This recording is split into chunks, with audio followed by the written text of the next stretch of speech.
नमस्कार। आकाशवाणी जयपुर अजमेर से प्रस्तुत है प्रादेशिक समाचार।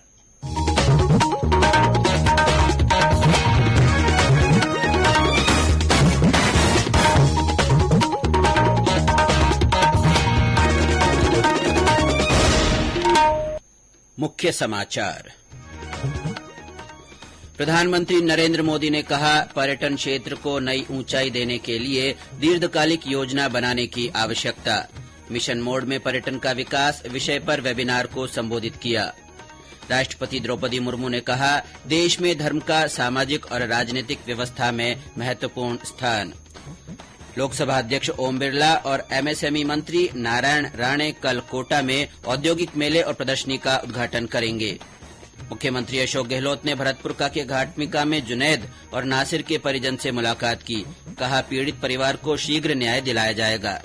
और केंद्र सरकार ने कहा, गेहूं की फसल पर फिलहाल गर्मी का कोई असर नहीं।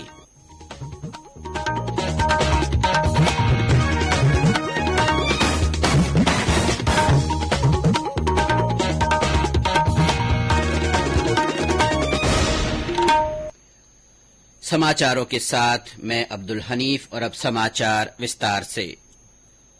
प्रधानमंत्री नरेंद्र मोदी ने कहा है कि देश में पर्यटन क्षेत्र को नई ऊंचाई देने के लिए दीर्घकालिक योजना बनाने पर विचार करने की आवश्यकता है। मिशन मोड में पर्यटन का विकास विषय पर बजट वेबिनार में श्री मोदी ने कहा कि भारत के पर्यटन क्षेत्र में विशाल संभावनाएं हैं। श्री मोदी ने पर्यटन के रूप में Ramayan circuit, Buddha circuit, Krishna circuit, पूर्वोत्तर सर्किट, गांधी सर्किट और सभी संतों के तीर्थ स्थलों का उदाहरण भी दिया।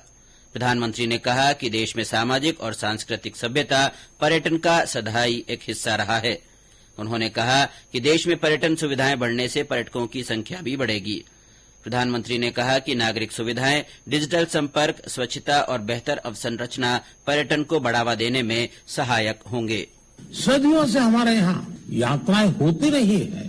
ये हमारे सांस्कृतिक सामाजिक जीवन का हिस्सा रहा है। 4 धाम यात्रा हो, 12 ज्योतिर्लिंग की यात्रा हो, 51 शक्तिपीठ की यात्रा हो, ऐसी कितनी ही यात्राएं हैं हमारे आस्था के स्थलों को जोड़ती थी। हमारे यहाँ होने वाली यात्राओं ने देश की एकता को मजबूत करने का भी काम किया है। देश के कितने ही बड़े बड़े शहरों की पूरी अर्थव्यवस्था, उस पूरे जिले की पूरी अर्थव्यवस्था यात्राओं पर ही निर्भर थी। प्रधानमंत्री ने कहा कि देश के गांव पर्यटन का केंद्र बन रहे हैं और मूलभूत संरचना में सुधार से गांव अब पर्यटन मानचित्र पर उभर कर सामने आ रहे हैं। उन्होंने कहा कि केंद्र सरकार ने सीमावर्ती गांवों के लिए वाइब्रेंट विलेज योजना शुरू की है। उन्होंने पर्यटकों के स्थानीय लोगों के घरों में ठहरने, छोटे होटल बनाने और रेस्तरां सहित व्यापार को समर्थन देने की आवश्यकता पर जोर दिया।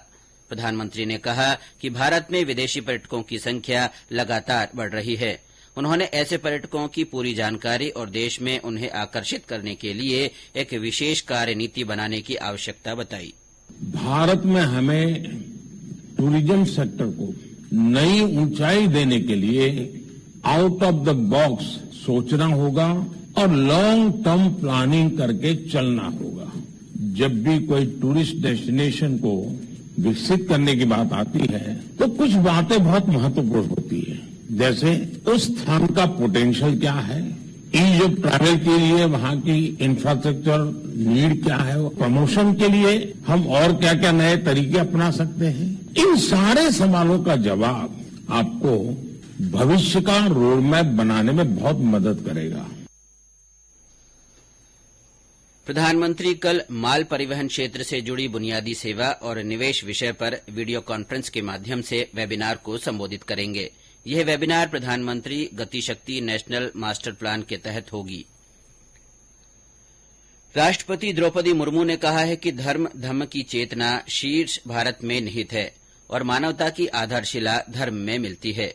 श्रीमती मुर्मू आज भोपाल में 7वें अंतर्राष्ट्रीय धम्म सम्मेलन के उद्घाटन को संबोधित कर रही थी। इस अवसर पर राष्ट्रपति ने कहा कि वर्तमान समय में हर व्यक्ति का कर्तव्य नैतिकता पर आधारित पद्धति की सुरक्षा करना और इसे बढ़ाना है। उन्होंने कहा कि हमारे देश में धर्म का सामाजिक और राजनीतिक व्यवस्था में महत्वपूर्ण स्थान है और स्वतंत्रता के बाद सदैव धर्म को लोकतांत्रिक पद्धति में महत्वपूर्ण स्थान दिया गया है। स्वाधीनता के बाद हमने जो लोकतांत्रिक व्यवस्था अपनाई, उस पर धर्म का गहरा प्रभाव स्पष्ट दिखाई देता है। हमारे राष्ट्रीय प्रतीक चिन्ह सारनाथ के अशोक स्तंभ से लिया गया है।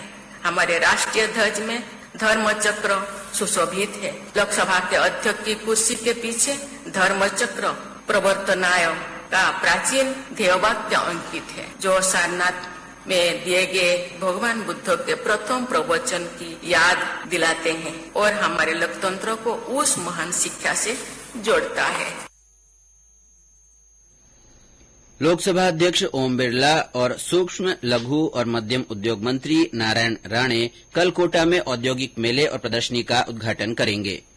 3 दिवसीय इस मेले का आयोजन केंद्रीय सूक्ष्म लघु और मध्यम उद्योग मंत्रालय की ओर से किया जा रहा है। प्रदर्शनी और मेले में देश भर से एमएसएमई इकाइयां भाग ले रही हैं। इनमें से कई इकाइयों ने भारत के साथ साथ दूसरे देशों में भी अपनी पहचान बनाई है। इन इकाइयों से स्थानीय उद्यमियों को अपने उत्पादों को वैश्विक स्तर पर ले जाने की प्रेरणा मिलेगी। इसका आयोजन श्री बिरला की पहल पर किया जा रहा है और इसमें 125 से अधिक स्टॉल लगाई जा रही है। ये समाचार आकाशवाणी जयपुर अजमेर से प्रसारित किए जा रहे हैं। समाचारों में आपका एक बार फिर से स्वागत है।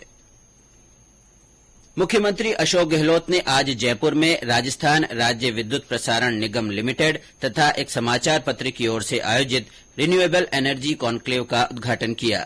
इस अवसर पर श्री गहलोत ने कहा कि निवेशक राज्य में सौर ऊर्जा के साथ पवन ऊर्जा, हाइब्रिड संयंत्र और ग्रीन हाइड्रोजन परियोजनाएं स्थापित करने के लिए आगे आ रहे हैं। मुख्यमंत्री ने बताया कि अक्षय ऊर्जा क्षेत्र में राज्य में 87,000 करोड़ रुपए के एमओयू साइन हुए हैं, जिससे 8,400 लोगों को रोजगार मिलेगा। इस अवसर पर मुख्यमंत्री ने एनर्जी सेक्टोरल पोर्टल लॉन्च किया। मुख्यमंत्री अशोक गहलोत ने कल भरतपुर के घाटमिका में जुनैद और नासिर के परिजन से मुलाकात की। मुख्यमंत्री ने घटना को दुर्भाग्यपूर्ण बताते हुए कहा कि पीड़ित परिवार को शीघ्र न्याय दिलाया जाएगा। उन्होंने कहा कि हरियाणा के मुख्यमंत्री से बात कर बाकी आरोपियों को गिरफ्तार करने के प्रयास किए जा रहे हैं।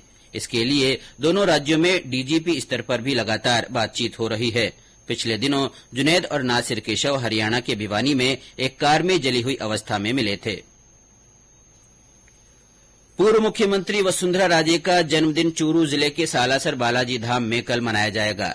इसकी व्यापक स्तर पर तैयारियां की गई है और अंजलि माता के पास जूलियासर में विशाल पंडाल और स्टेज लगाया गया है।